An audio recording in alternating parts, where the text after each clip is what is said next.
होसिया का ग्रंथ अध्याय 8 पद संख्या 4 से 7 और 11 से 13 तक।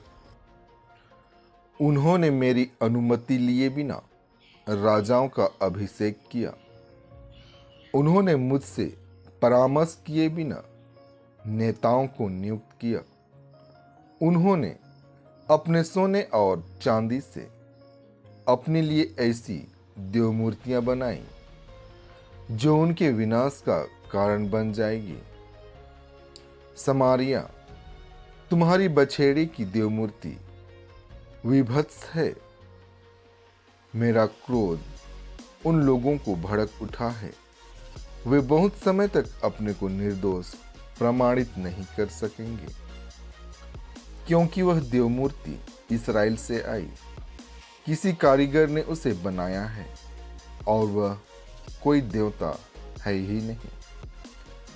समारिया का वह बछड़ा टुकड़े टुकड़े कर दिया जाएगा। इस्राएल पवन बोता है, किंतु वह आंधी लूनेगा। वह उस डंठल के सदृश है जिसमें बाल नहीं लगती और गेहूं पैदा नहीं होता। यदि उसमें गेहूं पैदा भी होता तो विदेशी उसे खा जाते।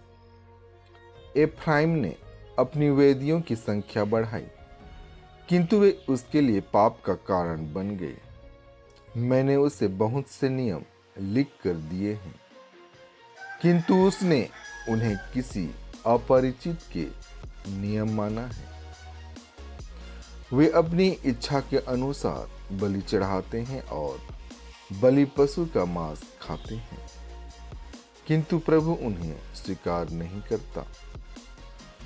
वह उनके अपराध याद करता है और उन्हें पापों का दंड देता है।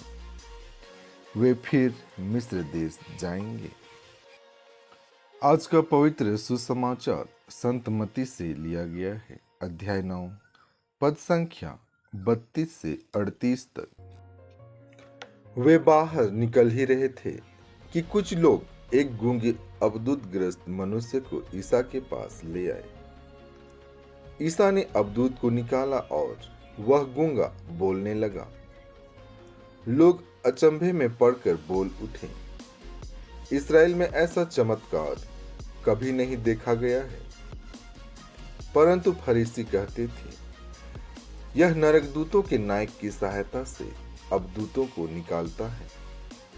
ईसा सभागृहों में शिक्षा देते, राज्य के सुसमाचार का प्रचार करते, हर तरह की बीमारी और दुर्बलता दूर करते हुए सब नगरों और गांवों में घूमते थे। लोगों को देखकर ईसा को उन पर तरस आया, क्योंकि वे बिना चरवाहे की भेड़ों की तरह थके मांदे पड़े हुए थे।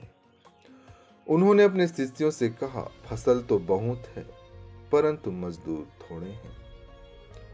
इसलिए फसल के स्वामी से विनती करो कि वह अपनी फसल काटने के लिए मजदूरों को भेजे।